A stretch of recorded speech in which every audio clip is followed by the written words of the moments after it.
Hello, guys. Welcome back to another episode on the show, Control or Be Controlled, a podcast designed to help you start thinking differently and take control of your life. And I remain your host, Darlington. Today's guest is Carl Richards. Carl, welcome to the show. Darlington, thanks so much. I'm excited to be here today. Okay, Carl, I would like you to introduce yourself to my audience. A very, very good introduction so they can know who you are. Yeah, sure. Carl Richards, as you've already indicated, that's who I am. I live in Eastern Ontario, Canada. Spent 25 years in the radio broadcasting space before becoming an entrepreneur. 6 years ago, at the recording of this, it's the summer of 2026 here where I live in Canada. So 6 years as an entrepreneur and loving every minute of it.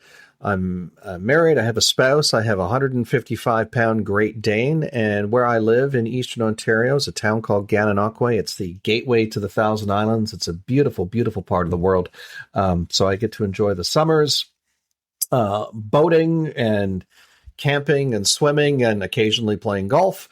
And yeah, serving a lot of people in the business space as a podcast strategist and podcast host, running a podcast agency. And then, when I have time, we also like to entertain guests and let them explore my passion for, well, I have many passions, but every now and again, I think I'm a Red Seal chef, which I'm not, but I like to certainly entertain guests and friends when I can too.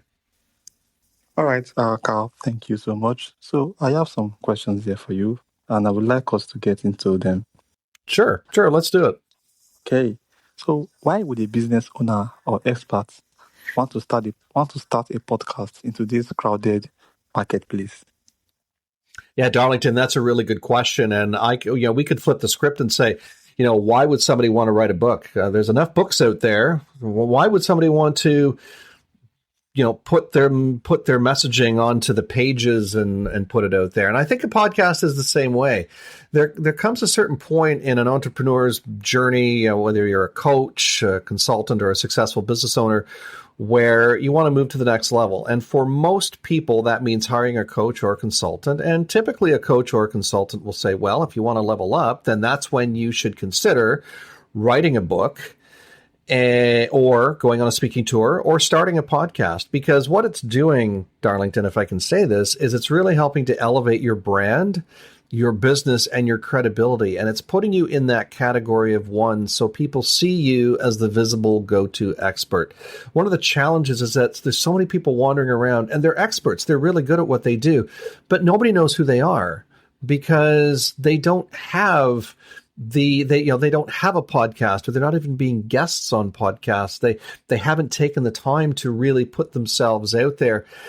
And the next phase is putting yourself out there. So that's what I would say. If you really want to elevate your business and take it to the next level, that's where, as I said, in the past, it would be write a book and go on a speaking tour. But now it's start a podcast. All right, Craig, thank you so much. So what are the biggest benefits of a podcast can bring to someone's personal brand and business, especially for a small business who is just starting out? Yeah, certainly. I would actually change that and say that if you're a small business just starting out, probably the last thing you need is a podcast. You probably need clients. But certainly I would say there's an opportunity for you to be in the podcasting space because you can be a guest. You can be a guest on podcasts, for example, and showcase your expertise that way. But some of the benefits are you're landing in front of more of your ideal clients. There's so many ways in which we can attract clients now, but I think the best way to get it is with a podcast that has a very niche audience, because those are the folks who are going to probably want to do business with you, or they'll want to follow up with you. There's tricks to making sure that you're getting the right people to your podcast by making sure you have the right content, making sure you have the right calls to action built within your show, but definitely having that messaging that people really want to hear, and guests, if you're I know, Darlington, you have guests on your show, so bringing on the right guests also, I think, is part of that as well. But I think that some of the benefits are it's going to elevate your credibility and your brand. It's going to showcase you as the expert. It's going to let people know that you do have something out there to say. But if you're brand new in business, I'd say if you're looking at podcasting, consider the guesting route first. Firstly, because it's going to get you yourself a little bit more familiar with it. But it's also going to help to get you in front of those audiences and develop that credibility that's so important when you're putting yourself out there as a podcast host. Okay, Craig. So you identified 5 myths that hold people back from starting a podcast. What are some of the biggest misconceptions that people have today? Well, like you said, there's 5 of them that we like to refer to. So I'll quickly go through those so you have an indication as to what they are. The first myth is the money myth, and a lot of people attune that to, well, it's either how much is this going to cost me, or what's the upfront investment to having a podcast, where the real question should be, what's the investment, or what's the risk of not having a podcast? And it's very important because, especially for business owners, you're likely leveraging your podcast to get more clients. Well, imagine if a podcast brought you 1 or 2 clients a year and a client was worth, say, $20,000. Is it worth the investment to have a podcast? And what if you didn't have a show? What are you missing out on by not having a show? Or what are you missing out on by not having a guest? So it's really about the money myth, is not understanding the value of what a podcast can bring you, not just for business, but even for, again, to elevate your credibility. Maybe there's partnerships and joint ventures that you can be looking at as well. So that definitely fits into that category. The next myth is the competition myth. There's too many out there already. Why should I start a podcast? Well, that doesn't stop you from building a website, right? Most business owners in 2026 at the recording of this, they have a website. There's billions of websites out there. There's less than 4 million podcasts out there right now, maybe getting closer to 5 million now. So it's not that there's competition. It's how are you cutting through that noise? What is your messaging, and how can you leverage that to your advantage? So it's not about how many are out there. It's how are you going to add impact to your audience? I'll say that with the competition myth. Sometimes the competition too is, well, I'm not famous. I can't compete with Joe Rogan or some of those big name podcasters. You don't have to. Their audience isn't your audience. Your audience will be specific to what your messaging is. So think about that as you navigate through the competition myth. The next myth is the content myth. What am I ever going to talk about? For every entrepreneur, I always say, if you have sent an email, posted on social media, written a book, created a program, if you have clients, if you have testimonials, you have content. It's not about content creation, Darlington. It's more about content curation so that it's ready for a podcast audience and having the right calls to action built into that. So that's the content myth and how you can navigate through that. The tech myth, it's too technical. How can I ever navigate through the tech? It's the same reason why, Darlington, I don't fix my own car. If I did, I'd probably have a spouse screaming at me to not do that. But what do we do when we don't understand something? We go to the expert. We don't perform our own dental surgery or do our own open heart surgery. We go to the expert for that, right? So similarly, if you don't know how to do something, you go to the expert who can help you navigate through all of the technical stuff. So it's not about who or how do you navigate through it. It's who do you need to talk to understand it more clearly and to help you in this space. And the final myth is the time myth. Now, this is an interesting one because there's a lot of misconceptions about podcasting and how long an episode should be. As a matter of fact, Darlington, I have asked this question multiple times when I've been doing trainings and coaching, and when I've spoken on stages, or even spoken on my podcast. I've said, how long should a podcast episode be? And, I get various answers, everything from 10 minutes to 2 hours. Well, a podcast episode needs to be as long as it needs to be, right? That's the honest to goodness truth. How long will your audience engage you? So if you're vying to get a large audience, which is probably the wrong thing that you should be doing anyways, you should be getting a more specific audience. But if you're looking for large numbers, and you probably want to have a podcast that is digestible time-wise for everyone to listen to. If you have a niche audience, maybe you can talk a little bit longer, but the bottom line is, how long can your audience engage you? And then think about, not the time as in how am I going to find the time to do this? If you're a successful business owner and you're ready to level up, it shouldn't be how are you going to find the time? It's who can I find to help me manage the back end of my show. So all I have to do is like what you're doing, Darlington, and that's play the role as the host, right? Play the host, interview some great guests, and have somebody else take care of all of the back end work for you. So those are the 5 myths: the money myth, the competition myth, the content myth, the tech myth, and the time myth. And once you navigate through all of those misconceptions, then you can start to really have some fun and go, oh, I can get through this. What's the next step for me to creating or conceptualizing my podcast? Okay, Craig. So moving on, what separates a successful podcast from one that struggles to gain attention? Can you say that again? What separates a successful podcast from one that struggles to gain attention? Very good question. I'm glad you asked that question. I think what separates the two is focus and probably strategy. I think a lot of us look at a successful podcast and go, oh my goodness, they're just lucky. Or, oh my goodness, they're a successful podcaster because they've been podcasting for so long. That may be true, especially if they've been podcasting for a while. And you have to think of podcasting as a long game, not a short game. But I will almost guarantee you that a podcast that is successful probably has a strategy behind it.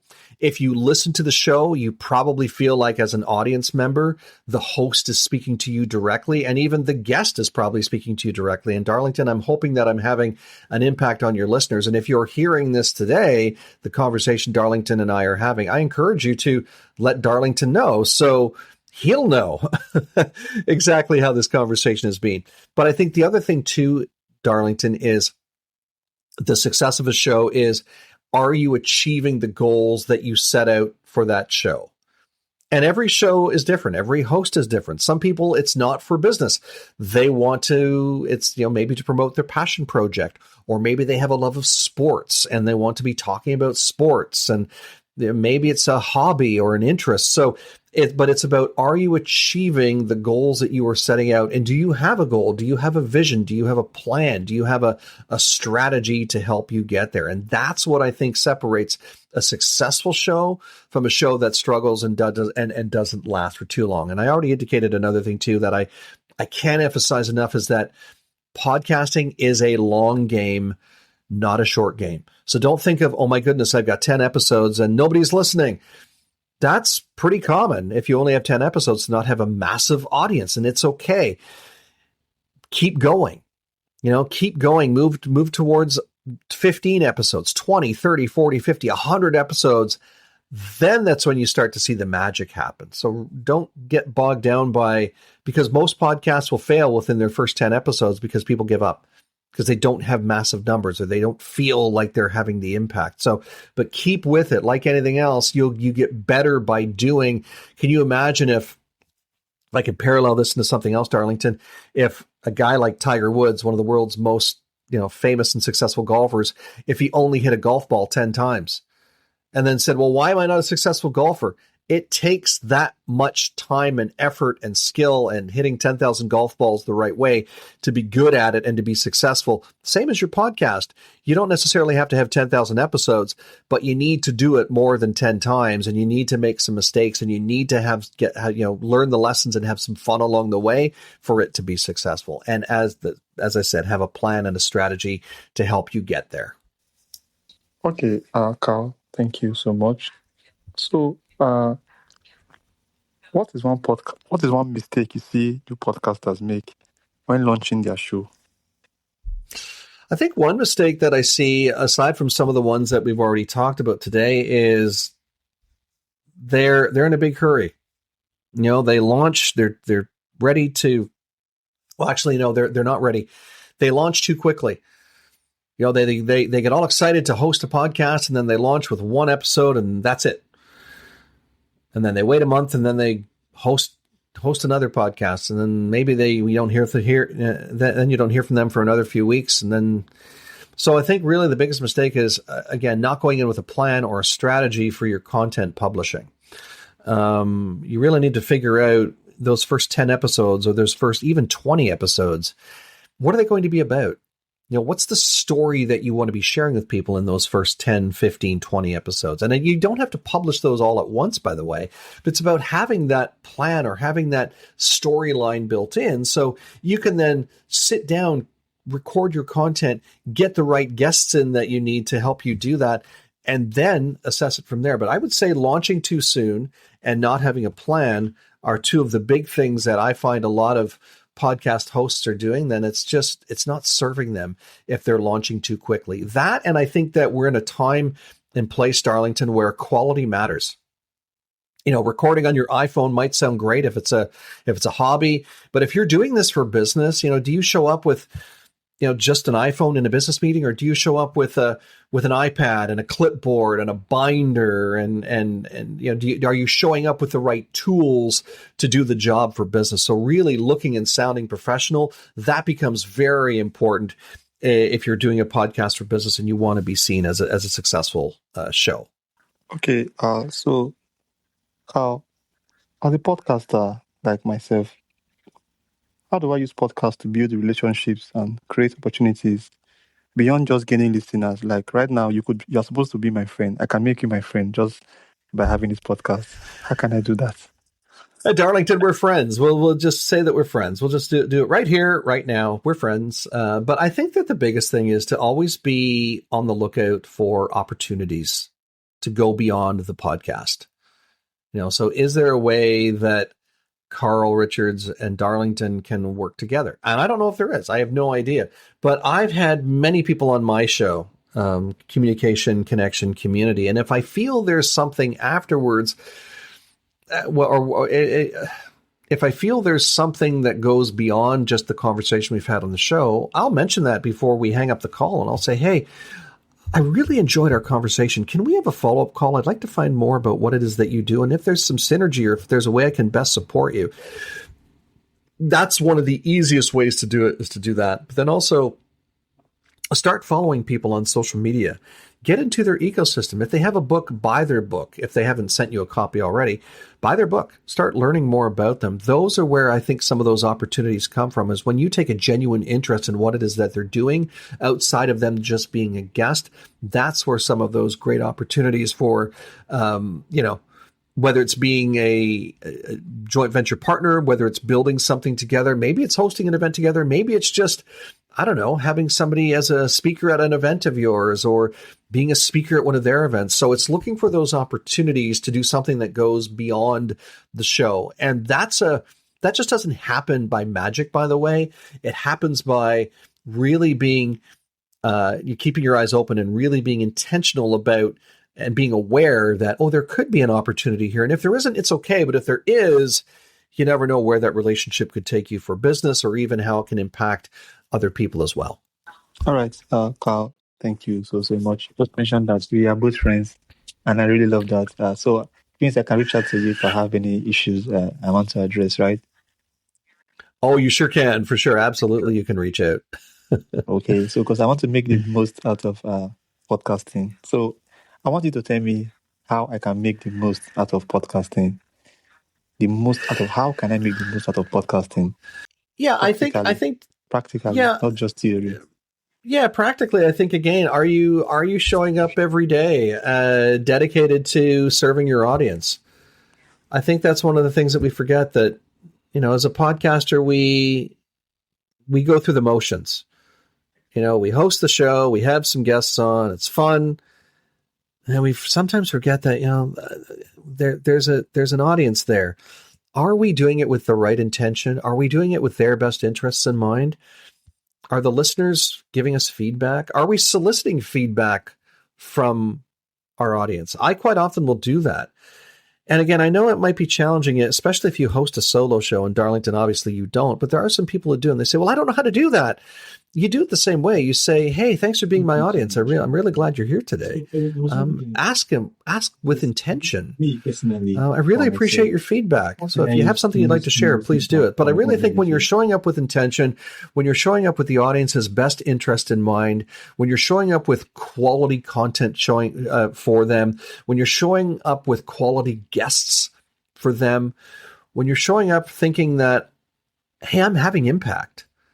that's where I think you are having the greatest success in your show. And that's where I think those are the beyond the practical. I think it's going even into the spiritual. Are you getting into the hearts and minds of the audience? And if you can say yes, then there's a successful show right there.